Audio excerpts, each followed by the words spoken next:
My name is Pankaj Dubey, and in this video we are going to talk about software bugs, defects and failures. So first, understand what is a bug. In general software testing language, during an application testing, any deviation in actual result and expected result is called a bug, whereas bug and defects has slightly different significant differences. So bug is the result of a coding error. Bug is the general term used for all issues caught in testing environment.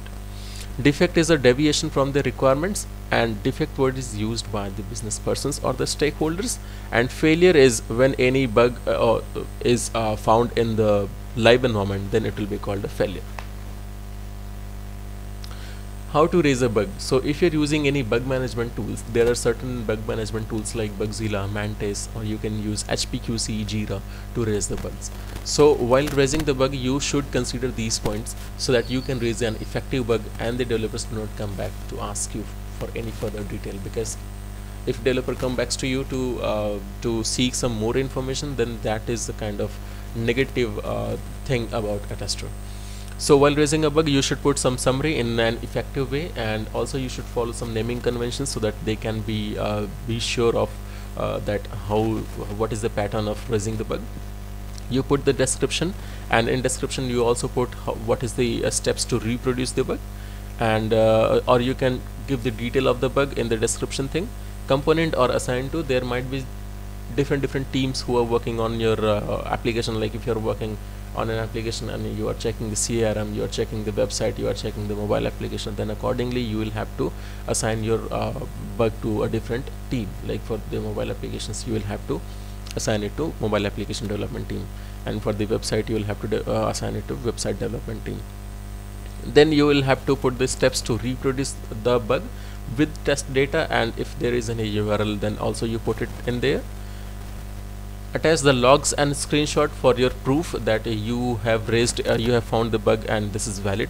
So for that thing you can use the log. There maybe that your company is using any customized logger tool, or otherwise you can give the browser logs, or you can give the system log. And also you put the screenshot, then requirement reference from where you have got the requirement reference, so that they can be sure that this requirement is valid.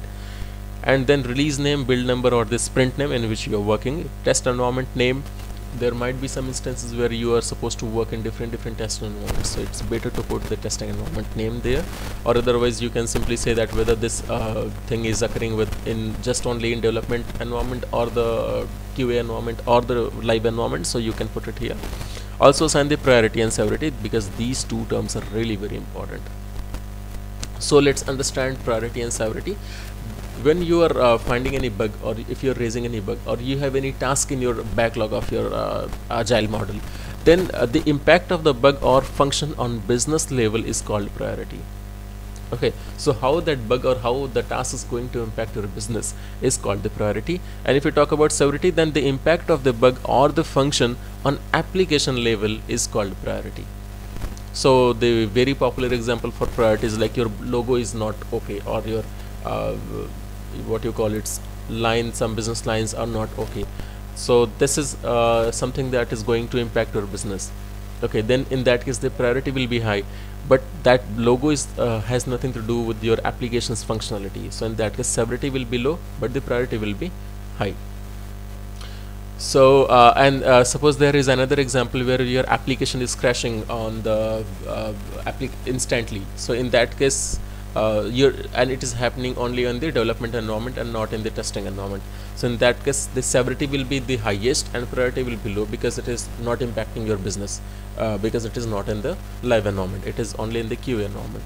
But application is crashing in development environment and the developers and test team is not able to work on that thing, so in that case the severity will be high.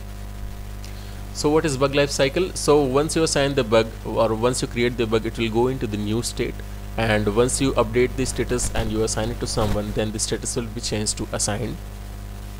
The assigned person or the developer will check whether the bug is valid or not. So there may be instances where your bug may be rejected by the developers because of the invalid requirement, or any other reason, and this may be invalid or duplicate. So once the developer will update the status to rejected, invalid and duplicate, then two, you will have to check whether, you will have to cross check that whether it is right or not, otherwise you will have to reopen the bug. And in case the bug is valid and the developer has fixed it, then you will have to perform the retesting to make sure whether it is working fine or not. So in case if it is working fine, then you will update the status as verified, and in case if it is not working fine, then you'll reopen the bug and you'll reassign to the developer.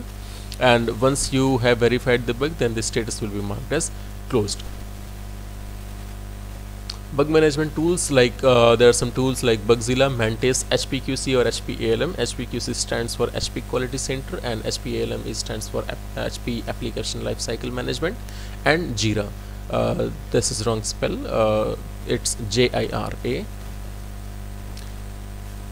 And if you're working and you're raising the bugs, then you might face some instances where where you have reported a bug, but the development team says that they are not able to reproduce the bug. So these are some bugs called non-reproducible bugs, and you need to understand that how you will handle such scenarios. So when a tester reports a valid bug, but the same bug cannot be reproduced by others due to any reason, is called a non-reproducible bug. The reason could be test environment, test locations, test data, system configuration, system of server cache memory. So how to deal with non-reproducible bugs? Provide proper story and not just steps. Record a video or capture a screenshot for proof. Third, provide the system log, application log and server logs if it is necessary.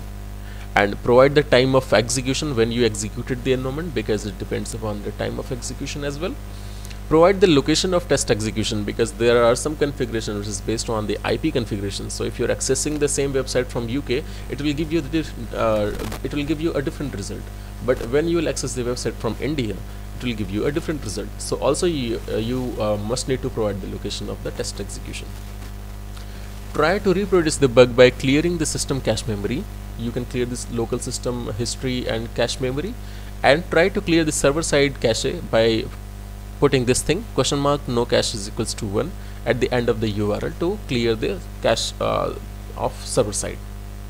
So this is how you can deal with the non-reproducible bugs. So that's all in the bugs thing, and thanks for watching.